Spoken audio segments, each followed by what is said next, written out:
Hello students. So first of all good evening. हम लोग काफ़ी दिनों बाद मिल रहे हैं। तो आज हम लोग क्वांटम केमिस्ट्री को थोड़ा सा इन डेप्थ स्टार्ट करने वाले हैं। तो क्वांटम केमिस्ट्री के मैं आपको काफ़ी सारी चीज़ें छोटी मोटी जो हैं और बहुत बड़ी बड़ी भी जो हैं सारी चीज़ें वन बाय वन करके डिस्कस करने वाला हूँ। ठीक है, ये अपना पहला लेक्चर रहने वाला है। तो पहले मैं आपको कौन कौन से एग्ज़ाम को हम लोग टारगेट करने जा रहे हैं वो आप देखते हुए चलिएगा एक बार। तो सबसे पहले मैंने आपको यहाँ पे सिलेबस दिखा रखा है और ऊपर टारगेट एग्जामिनेशन दिखा रखे हैं। इन सब के प्रीवियस ईयर मैं आपके साथ में लेता हुआ चलूंगा। ठीक है जी, ओके। सबसे पहले ऊपर ही ऊपर देखिए आपने, मैंने आपको CSIR नेट का सिलेबस यहाँ पे दिखा रखा है। ये अपने पास CSIR नेट का सिलेबस है। तो इसमें क्या क्या है मेरे पास? Basic principle of quantum mechanics, उसके पोस्टुलेट है क्वांटम मैकेनिक्स के। देन अपने पास ऑपरेटर अलजेब्रा है, एग्जैक्टली सोल्वेबल सिस्टम है, जैसे कि अपने पास PIB मॉडल होता है, particle in a box. Then harmonic oscillator, 1D 2D and 3D SHO जो हम लोग पढ़ते हैं वो है। हाइड्रोजनिक एटम है और उसमें including shape of atomic orbital SPDF होते हैं, उनकी शेप्स वगैरह वो सब भी अपने को देखनी है। फिर orbital and angular momentum, tunnelling भी अपने अपने पास यहाँ पे मेंशन कर रखा है बिल्कुल अच्छे से। तो ये भी अपने को सोचना है, देखना है टनलिंग कैसे अपने को देखना है। फिर approximation method of quantum mechanics जो है, वेरिएशनल प्रिंसिपल, पर्टर्बेशन थ्योरी है ना, सेकेंड ऑर्डर जो पर्टर्बेशन एनर्जी है और उसकी एप्लीकेशन, ये सब यहाँ पे बेसिक अपने पास जो टॉपिक्स हैं वो हैं क्वांटम के, जो हमारे पास CSIR नेट के सिलेबस में। फिर IIT गेट का सिलेबस मैं आपको यहाँ पे दिखा रहा हूँ। तो IIT गेट में आप देखेंगे पोस्टुलेट है अपने पास क्वांटम मैकेनिक्स के, फिर ऑपरेटर अलजेब्रा है, फिर time dependent and time independent Schrodinger equation है हमारे पास। तो यहाँ पे ये फोकस करने वाली बात है, नेट और गेट में time dependent Schrodinger wave equation भी पूछी जाती है, तो उसको भी मैं इन डेप्थ आपके साथ में डिस्कस करूंगा, क्या चीजें वहां से पूछी जा सकती है। ठीक है जी। फिर हमारे पास है यहाँ पे बोर्न इंटरप्रिटेशन, फिर डिराक ब्राकेट नोटेशन। ये थोड़ा सा अलग है, ये नेट में नहीं दे रखा है, गेट में स्पेसिफाई इसको कर रखा है, तो इस पे क्वेश्चन पूछे जा सकते हैं। तो ब्राकेट नोटेशन मैं आपको अच्छे से डिस्कस करता हुआ नजर आऊंगा। फिर पार्टिकल इन बॉक्स हमारे पास दे रखा है, infinite and finite square well they रखे हैं। ठीक है, कंसेप्ट ऑफ टनलिंग है हमारे पास यहाँ पे। फिर particle in 1D 2D 3D box दे रखा है अपने को। ठीक है जी। Harmonic oscillator, harmonic and anharmonic potential, Hermite polynomial यहाँ पे मेंशन करा हुआ है। Rotational motion, angular momentum, operator, rigid rotor, hydrogen and hydrogen like hydrogen like atom, atomic orbital, radial distribution function, multi electronic atom, orbital approximation, electron spin, Pauli's exclusion principle, Slater's determinant यहाँ पे mention करा हुआ है, तो ये भी हम लोग यहाँ पे पढ़ेंगे। फिर अप्रोक्सीमेशन मेथड, जिसमें वेरिएशन मेथड है, सेक्युलर डिटर्मिनेट है, फर्स्ट ऑर्डर परटर्बेशन टेक्निक है अपने पास, atomic unit, molecular structure and chemical bonding, Born Oppenheimer approximation यहाँ पे है, valence bond theory and linear combination of atomic orbital, LCAO जिसको हम लोग बोलते हैं। फिर हमारे पास मॉलिक्यूलर ऑर्बिटल थ्योरी है, MOT है, hybrid orbitals, application of linear combination of atomic orbital, MO theories. फिर S2 प्लस और लाइक दैट जो हमारे पास है उनके लिए MOT थ्योरी हमारे पास यहाँ पे मेंशन करी है। Homo and hetero nuclear diatomic molecule, Hückel approximation and its application to annulene, to annular pi electron, ये हमारे पास इंपॉर्टेंट नजर आ रहा है। एनुलर पाई इलेक्ट्रॉन सिस्टम मतलब ओपन पाई इलेक्ट्रॉनिक सिस्टम और क्लोज पाई इलेक्ट्रॉनिक सिस्टम, ये हमारे पास गेट का सिलेबस है। ठीक है जी, ये हमारे पास यहाँ पे गेट का सिलेबस अपने को नजर आ रहा है। इसके बाद में अगर मैं देखूं क्वांटम में, तो अब देखिए ये यूपीएससी का सिलेबस दिखा रहा है। तो यूपीएससी में बहुत कम सिलेबस है क्वांटम, जिसको एक्चुअल में एटॉमिक स्ट्रक्चर ही बोला जा सकता है। यहाँ पे क्वांटम को यहाँ पे क्या बोला जा सकता है, एटॉमिक स्ट्रक्चर भी बोला जा सकता है।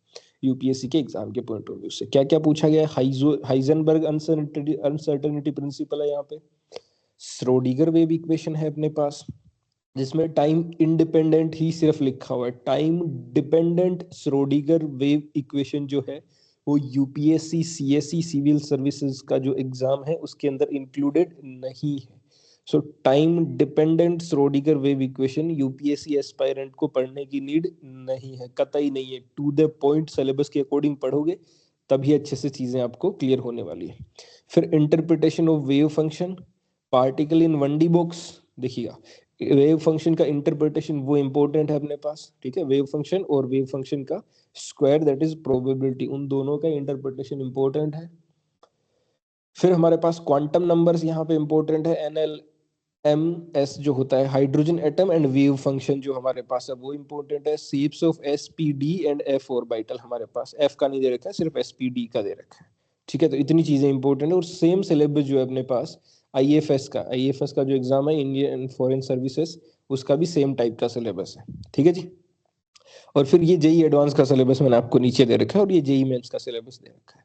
लेकिन हम लोग यहाँ पे CSR नेट गेट और UPSC के पॉइंट ऑफ व्यू से बातें करने वाले। मैं आपको मेंशन कर दूंगा कि कौन सा नेट गेट का है, कौन सा UPSC का, ठीक है जी।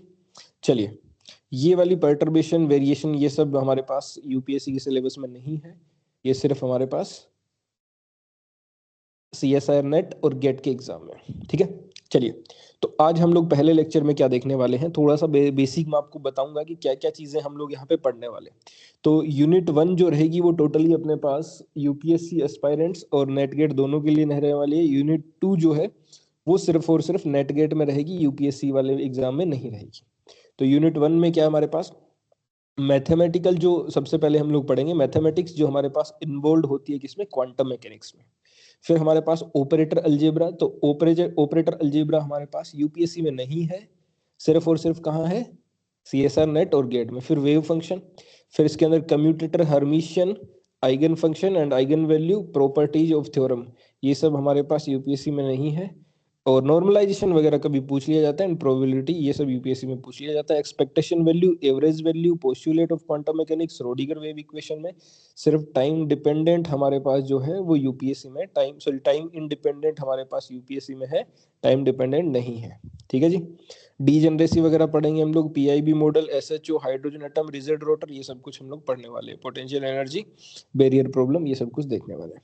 चलिए, तो बेसिक मैथमेटिक्स शुरुआत करने से पहले मैं आपको थोड़ी कुछ चीजें बता देता हूँ। जैसे एक हमारे पास कई जगह क्या होता है, एक इक्वेशन बनती है, इस इक्वेशन को मैंने देखा है कई बार UPSC के प्रीवियस ईयर क्वेश्चन में भी, कि लीनियर डिफरेंशियल इक्वेशन, इसको हम लोग क्या बोलते हैं, लीनियर डिफरेंशियल इक्वेशन। अगर हमारे पास कोई भी इक्वेशन इस टाइप की है, dy/dx plus py equal to q, तो इसका जो सॉल्यूशन है वो हमारे पास क्या आता है, क्या इक्वेशन है, dy/dx plus py equal to q। इसका सॉल्यूशन हमारे पास आता है, अगर यहाँ से y की वैल्यू निकालनी है तो हम लोग सॉल्यूशन कैसे निकालते हैं, पहले एक चीज निकालते हैं इसमें, इंटीग्रेटिंग फैक्टर IF। तो इंटीग्रेटिंग फैक्टर हमारे पास होता है e की power p dx। Integrating factor कैसे निकालते हैं, e raise to power p dx। जैसे इंटीग्रेटिंग फैक्टर आया, फिर हम लोग इसका सॉल्यूशन लिख देते हैं। क्या होता है सॉल्यूशन, y इंटू में इंटीग्रेटिंग फैक्टर इक्वल टू में q into integrating factor into dx plus c, ठीक है। ये इसका सॉल्यूशन हमारे पास आता है। इसका यूज मैं आपको दिखाऊंगा कहाँ पे आएगा, ठीक है। यूज जब आएगा तब बात करूंगा, लेकिन इसको थोड़ा सा ध्यान रखना, एक बार लिख के रख लेना इसको, ठीक है। अब बेसिक मैथमेटिक्स क्या क्या आपसे पूछी जा सकती है, उसमें सबसे पहले हमारे पास है डिफरेंशिएशन। अब डिफरेंशिएशन में क्या है, ध्यान से देखो, डिफरेंशिएशन में क्या क्या आपको नजर आएगा। तो डिफरेंशिएशन में पहला है, कभी कभी हमें x की पावर n का डिफरेंशिएशन करना हो, लाइक x के रेस्पेक्ट में ना, तो क्या होता है, पावर को आगे ले आते हैं और पावर में से एक कम कर देते हैं। तो x की पावर n का जो डिफरेंशिएशन है वो क्या हो जाता है अपने पास, n x की पावर n-1। आई थिंक ये 9th 10th 11th 12th से पढ़ते हुए आ रहे हैं, ये इजी है। फिर दूसरा है हमारे पास, किसी भी वेरिएबल के रेस्पेक्ट में कांस्टेंट का जो इंटीग्रेशन है वो क्या होता है, वो 0 होता है। तो अगर कोई कांस्टेंट है c, उसका डिफरेंशिएशन अगर मैं करूं किसके रेस्पेक्ट में, x के रेस्पेक्ट में, वो 0 हो जाएगा अपने पास। तीसरा है मेरे पास, अगर x की पावर n के साथ में एक कांस्टेंट मल्टीप्लाई हो रहा है, तो कांस्टेंट को हम लोग जनरली बाहर निकाल लेते हैं और x की पावर n का डिफरेंशिएशन वहां पे कर देते हैं। आई थिंक ये बेसिक आप 9th क्लास से भी, सॉरी 11th 12th क्लास से जानते हैं। तो a बाहर रह गया और x की पावर n का एक पावर कम कर दो और पावर को बाहर ले आओ, तो nx की पावर n-1। फिर कई बार होता है अपने को कि दो फंक्शन मल्टीप्लाई में, लाइक u और v जो फंक्शन है वो x पर डिपेंडेंट है, और अगर दो फंक्शन मल्टीप्लाई में तो उसका डिफरेंशिएशन क्या होता है मेरे पास, पहले u को बाहर रख लो, v का डिफरेंशिएशन कर लो, फिर v को बाहर रख लो, u का डिफरेंशिएशन कर लो और दोनों को ऐड कर दो, ठीक है जी। तो ये भी हमारे पास इंपॉर्टेंट है, कई बार काम आता हुआ नजर आएगा आपको। u इंटू वी का डिफरेंशिएशन होता है u into dv/dx plus v into du/dx, ठीक है जी। चलिए, ये हमारे पास इंपॉर्टेंट था। उसके बाद में क्या है हमारे पास, उसके बाद में है हम लोग बात कर रहे हैं यहाँ पे e की पावर x का डिफरेंशिएशन। तो कई बार हमें e की पावर x का डिफरेंशिएशन भी काम का होता है। अब e की पावर x का डिफरेंशिएशन आप ध्यान रखेंगे, डायरेक्टली आपको याद भी होगा e की पावर x का e की पावर x ही होता है, ठीक है। और अगर उसके कुछ मल्टीप्लाई में कांस्टेंट है तो कांस्टेंट को डायरेक्टली बाहर रख देते हैं। फिर हमारे पास होता है कि log x का डिफरेंशिएशन क्या होता है। तो ln x, ln जब भी लिखा होता है इसका मतलब बेस है e, तो ln x का डिफरेंशिएशन होता है 1/x, ठीक है जी। तो ln x का डिफरेंशिएशन हम लोग बोल सकते हैं क्या, 1/x। ओके, तो यहां तक की चीजें आई होप आपको क्लियर होंगी। फिर उसके बाद में जैसे मान लो ये दे दिया e की पावर -2ax², ठीक है। तो चेन रूल लगाते हैं हम लोग। बेसिकली यहाँ पे क्या करते हैं, जैसे मान लो मैं यहाँ पे करके दिखा रहा हूँ आपको कि मान लेते हैं मेरे पास -e की पावर -kx² दे दिया। इसका डिफरेंशिएशन कैसे होगा, तो क्या लिखूंगा मैं कि ये तो कांस्टेंट है, तो पहले e की पावर -x की तरह ट्रीट करो इसको। तो e की पावर -x का e की पावर -x ही होता है, तो e की पावर -kx² का e की पावर -kx² ही होगा, ठीक है जी। उसके बाद में हम लोग करेंगे जो हमारे पास है चेन रूल लगाते हैं। तो इसका हो गया, फिर हमारे पास ऊपर x² है ना, -kx² है। तो -kx² का अगर मैं डिफरेंशिएशन करूंगा तो -k तो वैसा का वैसा ही रहेगा, x² का कितना हो जाएगा 2x, और फिर x का तो 1 हो गया। तो ये क्या आ गया फाइनली -2kx इंटू e की पावर -kx²। ये फाइनल इसका डिफरेंशिएशन हो जाएगा। ऐसे ही हम लोग e की पावर -2ax² का भी कर सकते हैं। तो ये आप देख सकते हैं, ये बेसिक्स ही थोड़ी अपने पास है, तो ये हमारे पास यहाँ पे किया जा सकता है। बेसिक सा डिफरेंशिएशन मैंने आपको बता दिया, तो ज़्यादा मैं चीज़ें यहाँ पे ऐड नहीं करता हूँ। टू द पॉइंट जो बातें हैं हम लोग वो यहाँ पे ऐड करने वाले हैं जी, ठीक है जी। फिर साइन एक्स का, तो ट्रिग्नोमेट्रिक फंक्शन जो है हमारे पास उनका भी आपको डिफरेंशिएशन आना चाहिए। तो साइन एक्स का होता है मेरे पास कोस एक्स, फिर कोस, जैसे मान लो मैं ले लूँ कोस एक्स, तो कोस एक्स का क्या होगा मेरे पास, कोस एक्स का डिफरेंशिएशन मेरे पास हो जाएगा क्या, माइनस साइन एक्स, ठीक है। फिर कोस ए एक्स अगर दे दें तो क्या होगा, तो वही चेन रूल लगाना है, पहले हम लोग कोस ए एक्स का करेंगे फिर ए एक्स का करेंगे। तो कोस ए एक्स का पहले माइनस साइन ए एक्स आ जाएगा, और ए एक्स का क्या आ जाएगा ए, तो माइनस ए साइन ए एक्स आ जाएगा। ऐसे साइन ए एक्स का भी किया जा सकता है। फिर हम लोग इंटीग्रेशन के ऊपर बात करते हैं। अब इंटीग्रेशन में क्या है मेरे पास, जैसे पहला ले रहा हूं मैं, x की पावर n का इंटीग्रेशन क्या होता है। तो जैसे मैंने डिफरेंशिएशन में बात करी आप लोगों के साथ कि डिफरेंशिएशन क्या होता है, x की पावर n का, पावर को बाहर ले आओ, पावर में से एक कम कर दो। वैसे यहाँ पे x की पावर n का इंटीग्रेशन क्या होता है, पावर में एक बढ़ा दो और बढ़े हुए का डिवाइड कर दो। मतलब x की पावर n का इंटीग्रेशन क्या होगा, x की power n+1 divided by n+1, ठीक है जी। ओके, फिर हमने पढ़ा था साइन x का डिफरेंशिएशन होता है कोस x, लेकिन इंटीग्रेशन होता है माइनस कोस x। वैसे ही कोस एक्स का डिफरेंशिएशन जो होता है माइनस साइन एक्स, लेकिन कोस एक्स का इंटीग्रेशन क्या होता है प्लस साइन एक्स, ठीक है। हमें पता है डिफरेंशिएशन और इंटीग्रेशन एक दूसरे के रिवर्स होते हैं, ये भी हम लोग जानते हैं। फिर हमारे पास कई बार होगा दो फंक्शन मल्टीप्लाई में होंगे। जैसे एग्जांपल देता हूँ आपको, कई बार ऐसा मिल जाता है एक्स इंटू साइन एक्स, और इसका मेरे को इंटीग्रेशन करना पड़ जाए, तो हम लोग क्या करेंगे। तो कई बार हमें दो फंक्शन ऐसे मल्टीप्लाई में दियो और उनका अगर हमने को इंटीग्रेशन करना हो, तो हम लोग क्या करेंगे, इसमें दो फंक्शन एज्यूम करेंगे। जैसे एक फंक्शन ये है और ये दूसरा फंक्शन है, और ये जो पहला फंक्शन और दूसरा फंक्शन मानने का काम है वो जनरली हम लोग, एक रूल है हमारे पास आईलेट, जो आपने 11th क्लास में पढ़ा होगा। आई का मतलब होता है अपने पास इनवर्स फंक्शन, एल का मतलब होता है लोगरिथम फंक्शन, ए का मतलब होता है अलजेब्रिक फंक्शन जैसे X square and something like this, T का मतलब होता है ट्रिग्नोमेट्रिक फंक्शन, ई का मतलब होता है एक्सपोनेंशियल फंक्शन। तो ये जो फर्स्ट और सेकंड फंक्शन है वो कैसे आपको अज्यूम करना है, on the basis of eyelet rule, ठीक है। तो ज्यादा इस पे चर्चा नहीं करता हूँ। आप, आई होप आपने 11th क्लास में से सुना होगा, तो मैंने थोड़ा सा आपको बता दिया, यहाँ पे इतला कर दिया आपको, ठीक है जी। इसी बेसिस पे आपको आईलेट के बेसिस पे इसको डिफाइन करना है, फर्स्ट और सेकंड को। आईलेट में जो पहले आएगा वो फर्स्ट बन जाएगा, जो बाद में आ रहा है वो सेकंड फंक्शन बन जाएगा। आई होप यहाँ तक चीजें आपको समझ आई है। तो अब अगर मेरे पास दो function 1 × 2 u × v function multiply में है, तो उसका इंटीग्रेशन होगा क्या। तो क्या करें, पहले फंक्शन को बाहर रखें, दूसरे को इंटीग्रेट कर दें, मतलब u × v dx। फिर माइनस का साइन यूज करेंगे आप, फिर माइनस का साइन यूज करके क्या करेंगे, यहाँ पे ब्रैकेट बनाएंगे और पहले फंक्शन का डिफरेंशिएशन मतलब du/dx डॉट v dx, दूसरे फंक्शन का इंटीग्रेशन और होल का इंटीग्रेशन, ठीक है, होल का इंटीग्रेशन इस तरीके से हम लोग करते हैं। एग्जाम्पल भी हम लोग कुछ कुछ यहाँ पे देख सकते हैं। फिर साइन ए एक्स कोस ए एक्स, ये तो मैंने आपको बता ही दिया कि साइन का माइनस कोस होता है, और जो ए एक्स है उसमें ए का हम लोग यहाँ पे डिवाइड कर देंगे। ठीक है, फिर यहाँ पे कुछ वैल्यूज हैं जो आपको काम आएंगी, ये पीआईबी मॉडल में आपको काम आएंगी, particle in a box model में आप जब कुछ चीजें कैलकुलेट करेंगे वहां पे आपको ये काम आने वाली है। तो ये आप रीड आउट कर लीजिएगा। आई डोंट थिंक कि इसमें कुछ बताने लायक है। साइन 0 डिग्री की वैल्यू 30 डिग्री, 45, 16, 90 है ना, साइन कोस 10, इनकी वैल्यूज आपको याद होनी चाहिए। 11th या 9, 10 में भी ये तो वैल्यूज आती हैं। फिर साइन एक्स का ग्राफ आप थोड़ा सा देख लीजिएगा, वो भी इम्पोर्टेंट है, कई बार काम आएगा अपने को। फिर इन जनरल साइन एन पाई 0 होता है हमारे पास, और यहाँ पे जैसे हमारे पास अगर 1 हो कहीं पे तो sign 2n plus 1 pi by 2 हमारे पास 1 होता है। ये थोड़ा सा ध्यान रखिएगा, जनरल वैल्यूज है हमारे पास। ठीक है, और sine 2n plus 1 pi by 2 minus 1 होता है जब n की वैल्यू ओड हो, जब n इवन हो तो हमारे पास प्लस 1 होता है। ठीक है, ये हमारे पास कोस का ग्राफ है, और कोस में हमारे पास पता है कि जब पाई बाई 2 के मल्टीपल में चीजें हो, ठीक है, तो हमारे पास 0 आता है। कोस 2n प्लस 1 पाई बाई 2 0 होता है, और कोस n पाई अगर हमारे पास हो वो क्या होता है मेरे पास, प्लस 1। ठीक है जी, चलिए ये तो बेसिक चीजें थी हमारे पास। फिर एक जो चीज है वो आपको इंटीग्रेशन में बहुत यूज आती है, वो आती है कई बार साइन स्क्वायर थीटा लिखा होता है। जैसे मान लो मैं आपको ऐसे दे देता x into sine square x, ठीक है, इसको इंटीग्रेट करना है। तो हम लोग यहाँ पे क्या है, थोड़ा सा लैग करते हुए नजर आएंगे अगर हमें नहीं पता होगा साइन स्क्वायर को मैं क्या लिख सकता हूँ। ठीक है, तो साइन स्क्वायर को लिख सकते हैं हम लोग 1 minus cos 2 theta divided by 2। क्या, 1 minus cos 2 theta divided by 2, और कोस स्क्वायर थीटा को हम लोग लिख सकते हैं 1 plus cos 2 theta divided by 2। Sine square theta plus cos square theta हम लोग 1 होता है, तो ये दोनों को ऐड करेंगे, देखो माइनस कोस 2 थीटा को प्लस कोस 2 थीटा एक दूसरे से कैंसिल आउट हो जाएंगे, 1/2 1/2 1 बनेगा।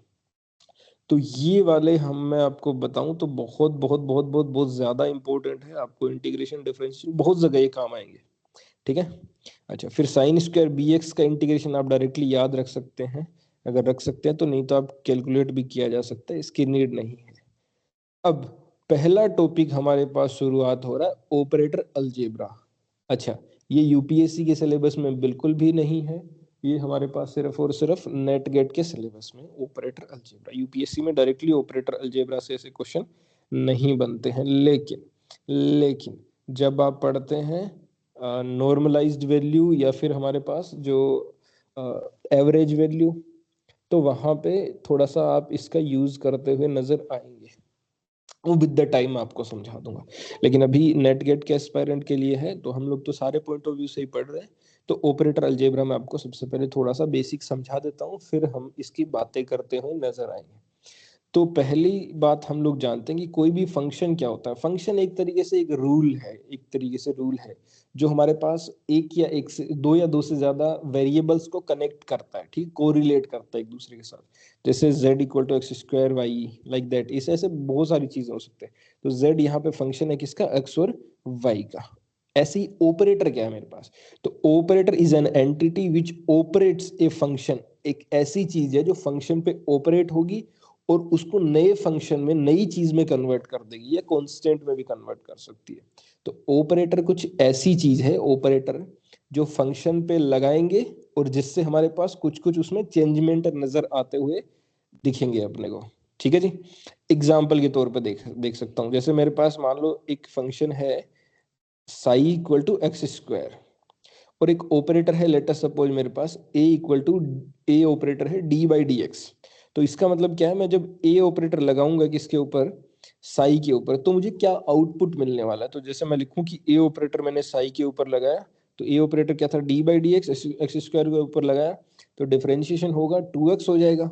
तो देखो एक्स स्क्वायर जो मेरे पास था वो कन्वर्ट हो गया एक नए फंक्शन में, दैट इज 2x। तो एक फंक्शन दूसरे फंक्शन में कन्वर्ट हो चुका है। तो इसको बेसिकली हम लोग क्या कह रहे हैं कि ऑपरेटर एक ऐसी एंटिटी है जो फंक्शन पे ऑपरेट होगी और नई क्वांटिटी, नया फंक्शन, नया कांस्टेंट कुछ भी अपने को इजाद करके दे देगा यहाँ पे। ठीक है, तो ये ऑपरेटर है, बेसिक बात हो गई ऑपरेटर की। अच्छा, अब कुछ इंपॉर्टेंट इसके पॉइंट्स हैं कि ऑपरेटर का क्या क्या सिग्निफिकेंस है। तो अगर मेरे पास कहीं पे फंक्शन नहीं है तो बिना फंक्शन ऑपरेटर मीनिंगलेस है। भाई ऑपरेटर किस पे ऑपरेट होता है, फंक्शन पे। अगर फंक्शन ही नहीं है मेरे पास तो कोई सेंस नहीं बनता ऑपरेटर का। तो पहला पॉइंट तो ये इंपॉर्टेंट आपको नजर आ रहा होगा। फिर दूसरा, ऑपरेटर जो हम लोग डिनोट करते हैं, जो भी ऑपरेटर, जैसे मैंने ए ऑपरेटर लिखा तो उसके ऊपर कैप लगाते हैं हम लोग, ऐसे कैप लगाते हैं, ये हमारे पास एक रिप्रेजेंट करने का तरीका है। तो ऑपरेटर इज डिनोटेड बाई एक कैप हम लोग जरूर लगाते हैं उसके ऊपर। फिर बेसिक कैरेक्टरिस्टिक्स है हमारे पास ऑपरेटर की। तो देखो सबसे पहली चीज है हमारे पास, operator are directional in nature. Directional nature के होते हैं एंड हैव स्पेसिफिक डायरेक्शन, उनकी एक स्पेसिफिक डायरेक्शन होती है। अब डायरेक्शन का मतलब क्या है वो थोड़ा सा अभी आपको समझ आएगा। डायरेक्शन हमारे पास ऐसे है कि ऑपरेटर हमेशा लेफ्ट साइड से ऑपरेट होते हैं। ठीक है, ऑपरेटर हमेशा लेफ्ट साइड से ऑपरेटर होते हैं ऑन ए फंक्शन। जैसे एग्जांपल भी अभी मैं आपको दिखाऊंगा। और फिर हमारे पास अगला पॉइंट है कि nth power of operator means operator is operated n times. कई बार ऐसे लिखा हो कि a स्क्वायर, जैसे मान लो ये ऑपरेटर है मेरे पास a equal to x plus d by D x. ठीक है, इसको ऑपरेट करना है मेरे को, और एक का स्क्वायर ऐसे लिखा है। इसका मतलब ये नहीं है कि जो है इसका स्क्वायर कर दो, इसका मतलब ये है कि ये ऑपरेटर जो है फंक्शन एफ एक्स पे 2 बार ऑपरेट होगा ना। ठीक है, ए की पावर एन अगर कहीं पे ऑपरेटर पे लगे हो, that means operator operated n times, उसको एन टाइम हमें ऑपरेट करना है। ठीक है, कहीं ऐसा नहीं आप इसका स्क्वायर करके बैठ जाओ, जैसे इसका स्क्वायर करके बैठ के तो ये गलत बात है। हमें क्या करना है, पहले एक बार ऑपरेट करना है एफ एक्स पे, फिर एक बार और ऑपरेट करना है एफ एक्स पे। इसका मतलब ये होता है। ठीक है, चलो फिर ये 2 एग्जाम्पल है, इसके बेसिस पे आप ये एग्जाम्पल ट्राई करेंगे। मैं अभी के लिए छोड़ रहा हूँ आपके लिए एग्जाम्पल। चलो ये एग्जाम्पल मैं करके दिखा देता हूँ, एक आधा मैं भी करके दिखा देता हूँ, वरना तो आप कहोगे सर आप सारे ही हमारे लिए छोड़ दिए। चलिए ये एग्जाम्पल करके दिखा देते हैं, इसके बाद में ये हमारे पास अलग अलग टाइप के ऑपरेटर दिखा रखे हैं। जैसे आपके सामने ये क्वेश्चन है, चलिए थोड़ा सा इसको जूम करके मैं आपको इधर सोल्व कर देता हूँ। यहाँ जगह बनाते हैं। क्या है हमारे पास, ध्यान से देखते हुए चलिएगा। साई है e की पावर ए एक्स स्क्वायर, और एक ऑपरेटर ये ए स्क्वायर मुझे कैलकुलेट क्या करना है, ए स्क्वायर साई एक्स। ठीक है जी, ए स्क्वायर साई एक्स को कैसे लिखूंगा, पहले मैं ए डॉट ए साई एक्स। इसका मतलब क्या है, 2 बार ऑपरेटर हो रहा है, तो पहले ए को ऑपरेट करूंगा उस पर, फिर अगेन जो रिजल्ट आएगा उस पर ए को ऑपरेट करूंगा। तो करते हैं, स्टार्ट करते हैं। तो पहले एक को बाहर पड़े रहने दो, इस पहले वाले ए को ऑपरेट करते हैं। तो पहले वाले ए क्या है, डी बाई डी एक्स। ये किस पे ऑपरेट कर रहे हैं हम लोग, ई की पावर ए एक्स स्क्वायर। ठीक है जी, चलिए जैसे हमने ऑपरेट करा ए बाहर रह गया मेरे पास। डी बाई डी एक्स अगर करूंगा तो हमें अभी ऊपर पड़ गया ई की पावर एक्स का, ई की पावर एक्स ही होता है, तो ई की पावर एक्स का ये एक्स स्क्वायर का ए की पावर ए एक्स स्क्वायर होगा इनटू, अब ए एक्स स्क्वायर का चैन रूल लगेगा, तो ए एक्स स्क्वायर का क्या होगा मेरे पास, 2ax। ठीक है, अच्छा अब ये आ चुका है, तो 2a तो कांस्टेंट, तो कांस्टेंट को बाहर निकाल लेते हैं। फिर ए ऑपरेटर लगाना है अपने को किस पे, x इंटू ई की पावर ए एक्स स्क्वायर, इस पे लगाना है। ठीक है जी, 2a तो बाहर है, ए ऑपरेटर है क्या मेरे पास, डी बाई डी एक्स, और किस पे लगाना है, x इंटू ई की पावर ए एक्स स्क्वायर लगा देते हैं। जैसे ही लगाएंगे, इधर इधर लिख रहा हूं मैं, जैसे ही लगाएंगे तो क्या नजर आएगा अपने को, हमें दिखेगा 2a तो बाहर पड़ा है। अब देखो हमारे पास x इंटू ई की पावर एक्स स्क्वायर है, तो वही हमारे पास मल्टीप्लीकेटिव रूल लगेगा। पहले x का डिफरेंशिएशन e की पावर x को कांस्टेंट रखेंगे, फिर e की पावर ax का डिफरेंशिएशन x को कांस्टेंट रखेंगे, और ऐसे करके सम करके निकाल लेंगे। तो बाकी की चीजें इसमें आगे वाला जो सॉल्यूशन है वो आपके लिए मैं छोड़ देता हूँ। यहाँ पे नीचे आंसर दिया हुआ है, क्योंकि हमें बहुत सारा कंटेंट डिस्कस करना है, तो कुछ कुछ चीजें मैं आप लोगों के लिए छोड़ दे रहा हूँ। आई होप इससे आगे आप सोल्व कर लेंगे। नीचे आपके लिए सॉल्यूशन दिया हुआ, आप देख सकते हैं और आप सोल्व कर लेंगे। ठीक है जी, चलिए अगला पॉइंट हमारे पास कि जब हम लोग क्लासिकल मैकेनिक्स पढ़ते हैं तो वहां पे जो जो ऑब्जर्वेबल होते हैं, जैसे मेरे पास मोमेंटम हो गया, पोजीशन हो गई, है ना, बहुत सारी चीजें होते हैं। तो हर एक ऑब्जर्वेबल के लिए जो क्लासिकल मैकेनिक्स में होता है, क्वांटम मैकेनिक्स में क्या होता है, उसके लिए एक ऑपरेटर डिसाइड किया होता है। जैसे क्या क्या होता है सर, बता दीजिए फिर। तो बिल्कुल भाई बता देते हैं आपको। जैसे मेरे पास पोजीशन है, तो पोजीशन का यहाँ पे जो ऑपरेटर होता है उसको एक्स के ऊपर कैप लगा देते हैं। जैसे एक्स डायरेक्शन की पोजीशन की बात कर रहा हूँ, वाई डायरेक्शन में वाई के ऊपर कैप, जेड डायरेक्शन में जेड के ऊपर कैप लगा देते हैं हम लोग। ठीक है जी, तो ये 3 हमारे पास पोजीशन ऑपरेटर है, एक्स वाई और जेड। ठीक है, और ये तीनों के तीनों हमारे पास जो पोजीशन ऑपरेटर है ये मल्टीप्लीकेटिव नेचर के होते हैं। मल्टीप्लीकेटिव नेचर का मतलब क्या है, मतलब किसी फंक्शन पे इनको लगाते हैं तो ऐसा समझो डायरेक्टली उनके साथ मल्टीप्लाई हो गए, ये बात है। फिर अगला है मेरे पास linear momentum operator. Linear momentum भी तीन टाइप के हो सकते हैं, एक्स डायरेक्शन में हो सकता है px, py और pz। तो हम लोग जब बात करते हैं क्लासिकल मैकेनिक्स में तो p equal to m b करके लिखते हैं, लेकिन यहाँ पे हमारे पास क्या है, एक ऑपरेटर डिसाइड किया गया। तो क्या ऑपरेटर है, इसको आपको याद रखना डायरेक्टली कि हमारे पास जो क्वांटम मैकेनिक्स में ऑपरेटर है उसको हम लोग लिखते हैं minus iota H cut del over del x, minus iota H cut d by D x. ये हमारे पास पी एक्स होगा, ऐसे ही पी वाई लिख सकते हैं, ऐसे ही पी जेड लिख सकते हैं। तो कई बार क्या होता है हमारे पास, ये जो एच कट की वैल्यू हम लोग जानते हैं क्या होता है, एच अपॉन टू पाई। तो एच कट की वैल्यू भी ध्यान रखना आप, ठीक है। एच कट की वैल्यू क्या होती है, माइनस, सॉरी एच कट की वैल्यू होती है एच अपॉन टू पाई। तो पी एक्स क्या होगा, minus iota H cut del over del x. ऐसे पी वाई क्या होगा, minus iota H cut del over del y. ऐसे पी जेड क्या होगा, minus iota H cut del over del z. तो आई थिंक आप लीनियर मोमेंटम ऑपरेटर जान गए हो। फिर मेरे पास काइनेटिक एनर्जी का भी ऑपरेटर होता है। तो काइनेटिक एनर्जी क्या होती है मेरे पास, P X square by two M. तो वैसे ही जब मैं करूंगा तो मुझे मिलेगा माइनस एच कट का square divide by two M D D square by D x square, ठीक है। माइनस एच कट का square divide by two M D square by D x square. H cut को यहाँ पे H upon two पाई रखा जा सकता है, तो h square upon eight pi square m D square by D x square, ये भी यहाँ पे आ सकता है, ठीक है। तो यहाँ पे डेल जो पार्शियल डेरिवेटिव लिखा है इसका मतलब होता है एक्स वाले को सिर्फ एक्स के रेस्पेक्ट में, वाई वाले को सिर्फ वाई के रेस्पेक्ट में डेरिवेटिव करना है। फिर हमारे पास है पोटेंशियल एनर्जी के operator v x, we y और वी जेड, तीन टाइप के होते हैं। तो ये पोजीशन लाइक डिपेंडेंट है, तो ये भी मल्टीप्लिकेटिव नेचर के ही होते हैं हमारे पास। तो ये ऑपरेटर की बात हो गई। अब कुछ क्वेश्चन के थ्रू दिखाता हूं मैं। जैसे मान लो आपको P x operator x cube पे ऑपरेट करना है, ठीक है। P x operator x cube के ऊपर ऑपरेट करना है, तो कैसे इसको यूज करने वाले, तो हम अभी ऊपर पढ़ गए हैं। पी एक्स ऑपरेटर क्या होता है, minus iota H cut del over del x, ये लगाना है किस पे, एक्स क्यूब पे, मतलब एक्स क्यूब का डिफरेंशिएशन करना है। तो माइनस आयोटा एच कट तो ठीक है, अपने पास एक्स क्यूब का डिफरेंशिएशन क्या होगा, टू एक्स स्क्वायर। तो ये हमारे पास जब पी एक्स ऑपरेटर इसके ऊपर ऑपरेट होगा तो ये आंसर आ जाएगा। सॉरी टू एक्स स्क्वायर नहीं, पावर थ्री बाहर आएगी ना, तो थ्री एक्स स्क्वायर, ठीक है। इस तरीके से क्या लिखा जा सकता है, minus three iota H cut X square, या फिर एच कट को एच अपॉन टू पाई भी लिखा जा सकता है। तो minus three iota H upon two pi और एक्स स्क्वायर। इस तरीके से आप सोल्व कर सकते हैं। नीचे सॉल्यूशन लिखा हो, तो ये जो मैंने अलग से लिखा है इसको हटा देता हूँ ताकि आपको नोट्स अच्छे से मिल सके, ठीक है जी। तो ये बात होगी इस क्वेश्चन की। फिर ऐसे जैसे मान लो आपके पास ये क्वेश्चन है, गेट 2016 में आया हुआ क्वेश्चन, चलो इसको सोल्व करते हैं आराम से, ठीक है। गेट 2016 में आया हुआ क्वेश्चन है, चाहे तो एक स्लाइड ऐड कर सकते हैं इस क्वेश्चन के लिए, पहले समझा देता हूँ फिर हटा दूंगा उसको, ठीक है। वैसे सॉल्यूशन यहाँ पे दिया हुआ है, लेकिन मैं अभी आपको सोल्व करके दिखा देता हूँ ताकि थोड़ा कॉन्फिडेंस बने कि हाँ प्रीवियस ईयर में आया हुआ क्वेश्चन है और ऐसे क्वेश्चन भी आते हैं। तो calculate the value of linear momentum, linear momentum मतलब p का वैल्यू पूछा है along x direction for psi equal to E की पावर माइनस आयोटा के एक्स। तो हमें दिया है साई इक्वल टू, फंक्शन क्या दिया है यहाँ पे दिखाता हूँ आपको, फंक्शन दिया है साई इक्वल टू ई की पावर माइनस आयोटा के एक्स, ठीक है। और हमें क्या पता करना है, लीनियर मोमेंटम ऑपरेटर, ये पता करना है, ठीक है जी। Sorry, find the value of linear momentum, linear momentum की, अच्छा लीनियर मोमेंटम की वैल्यू फाइंड आउट करनी है, मतलब पी एक्स हमें फाइंड आउट करना है। अच्छा पी एक्स कैसे मिलेगा, जब पी एक्स का ऑपरेटर इस पे साई पे अप्लाई करूंगा तभी तो मिलेगा। तो पी एक्स का ऑपरेटर मैं साई पे अप्लाई कर देता हूँ, चलिए कर देते हैं। जैसे ही हम लोग अप्लाई करेंगे तो पी एक्स होता है हमें पता है minus iota H cut d del over del x, ये हम लोग पढ़ के आए अभी। और फंक्शन क्या है मेरे पास, ई की पावर माइनस आयोटा के एक्स, कर दिया जी। जैसे ही करेंगे हम लोग माइनस आयोटा एच कट, ये तो बाहर है, ई की पावर माइनस आयोटा के एक्स का ई की पावर माइनस आयोटा के एक्स ही होगा।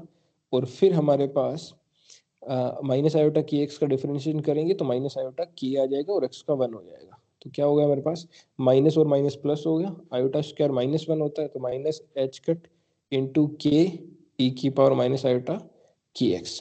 अब देखो ये तो वापस फंक्शन आ गया, फंक्शन क्या था मेरे पास, ई की पावर माइनस आयोटा के एक्स, और ये एक्स्ट्रा वैल्यू आ गई। इसका मतलब मेरे पास मोमेंटम क्या है, माइनस एच कट इंटू के। तो मोमेंटम की वैल्यू मेरे पास माइनस एच कट इंटू के मिल जाएगी। यहाँ पे करा हुआ भी होगा, मोमेंटम की वैल्यू कितनी आ रही है इसमें, माइनस एच कट इंटू के। इसको आइगन वैल्यू बोलते हैं, आगे मैं पढ़ाऊंगा अभी आइगन वैल्यू और आइगन वैल्यू इक्वेशन। यहाँ से काइनेटिक एनर्जी भी निकाली जा सकती है। काइनेटिक एनर्जी का ऑपरेटर लगाऊंगा तो काइनेटिक एनर्जी हमारे पास आती हुई नजर आएगी। ठीक है जी, तो आई होप आपको ये समझ आया होगा। तो ये सॉल्यूशन जो हैंड रिटन वाला है ये मैं हटा देता हूँ, क्योंकि मैंने सॉल्यूशन ऑलरेडी यहाँ पे लिखा हुआ आप लोगों के लिए, तो इसकी नीड नहीं है। ठीक है, तो let me delete this. Yes, it is deleted. Okay, चलिए आगे डिस्कस करते हैं हम लोग। यहाँ पे आगे क्या है मेरे पास, तो इसके आगे अगर हम लोग चलें, देखिएगा, हाँ, अगला है मेरे पास हैमिल्टोनियन ऑपरेटर। ये सबसे इंपॉर्टेंट है, ये आपको काम आता हुआ नजर आएगा कहाँ पे, जब हम लोग पढ़ेंगे श्रोडिंगर वेव इक्वेशन, वहां पे भी बहुत काम आएगा। हैमिल्टोनियन ऑपरेटर, या फिर इसको हम लोग बोल सकते हैं क्या, टोटल एनर्जी ऑपरेटर। क्या इंपॉर्टेंट नाम है इसका, total energy operator, Hamiltonian operator या टोटल एनर्जी ऑपरेटर। ठीक है जी, इसको डिनोट करते हैं हम लोग किससे, एच से। इससे डिनोट करते हैं एच से। तो एच हमारे पास जो टोटल है नेट काइनेटिक एनर्जी के ऑपरेटर और पोटेंशियल एनर्जी के ऑपरेटर के सम के बराबर होगा। काइनेटिक एनर्जी में तीन पार्ट होते हैं कि भाई एक्स डायरेक्शन में हो सकती है काइनेटिक एनर्जी, वाई में हो सकती है, जेड में हो सकती है। बेसिकली हम लोग ये तीन डायरेक्शन लेके चलते हैं। ऐसे पोटेंशियल एनर्जी भी वी एक्स, वी वाई और वी जेड हो सकती है। ठीक है, अच्छा, हमें पता है काइनेटिक एनर्जी का ऑपरेटर एक्स डायरेक्शन में क्या होगा, अभी आपको बताया था ऊपर, माइनस एच कट का square divide by 2m d square upon D x square. ऐसे ही माइनस एच कट का square by 2m d square upon D Y square, ये के वाई आ जाएगा, और के जेड भी हम लोग यहाँ पे लिख सकते हैं। और V x, we Y, V Z, इन तीनों के कॉम्बिनेशन को वी लिख रहा हूँ एक्स वाई जेड की टर्म में, तो इस तरीके से यहाँ पे लिखा जा सकता है। यहाँ पे minus H cut square by 2m common आ जाएगा, अंदर क्या रह जाएगा, D square upon D x square plus D square upon D Y square plus D square upon D Z square. और इसको मैं लिख रहा हूँ डेल स्क्वायर। इसको हम लोग यहाँ पे एक नया नाम दे रहे हैं, दैट इज डेल स्क्वायर। और डेल स्क्वायर हमारे पास क्या होगा, लैप्लासियन ऑपरेटर। यहाँ पे देखोगे आप लिखा हुआ है, तो ये जो ब्रैकेट है इसको हम लोग देख रहे हैं कैपिटल, ये डेल, इसको डेल बोलते हैं। ऐसे ऐसे ऐसे ट्राइंगल टाइप, उल्टा ट्राइंगल टाइप, ऐसे इसको डेल बोला जाता है। ठीक है, और डेल का मतलब यहाँ पे क्या होता है, लैप्लासियन ऑपरेटर। तो ये बन जाएगा मेरे पास minus H cut square divided by 2m del square plus v हमारे पास जो है पोटेंशियल एनर्जी। तो फाइनल आपको ये ध्यान रखना है कि मेरे पास एक्चुअल में टोटल एनर्जी ऑपरेटर या हैमिल्टोनियन ऑपरेटर क्या होता है, minus H cut square divide by 2m और डेल स्क्वायर प्लस v जो हमारे पास होगी वो। ठीक है, फिर इसके बाद में है मेरे पास एंगुलर मोमेंटम और उसका ऑपरेटर। तो एंगुलर मोमेंटम और उसका ऑपरेटर हम लोग, क्योंकि एंगुलर मोमेंटम में थोड़ी सी इंपॉर्टेंट बातें मेरे को आपको समझानी है, तो वो हम लोग नेक्स्ट क्लास में डिस्कस करते हैं। ठीक है जी, थोड़ा सा चार्जिंग भी कम है, तो इसके बाद नेक्स्ट क्लास में हम लोग डिस्कस करते हैं। तो आज हमने ये काफ़ी चीज़ें बेसिक बेसिक आपको डिस्कस करी है। सिलेबस मैंने आप लोगों के साथ डिस्कस करा कि क्या क्या सिलेबस आपका यूपीएससी में क्या पूछा जाता है, सीएसआर नेट में क्या है, गेट में क्या है, तो सारी चीज़ें मैं आपको यहाँ पे बताने वाला हूँ एक साथ ही। ठीक है जी, चलिए, तो कंप्लीट क्वांटम आपको जाननी है तो यहाँ पे आप चीज़ें फॉलो कर सकते हैं, और वन बाय वन में आपको प्रीवियस ईयर क्वेश्चंस और बहुत सारी चीज़ें मैंने आपको आपके लिए यहाँ पे ऐड करी है, तो डिस्कस करते हुए चलेंगे। तो चलिए अच्छे से पढ़ते रहिए। जय हिंद, वंदे मातरम। तो अभी की क्लास हम लोग ओवर करते हैं, बाकी पढ़ते हुए चलेंगे अपन। Okay, all the best.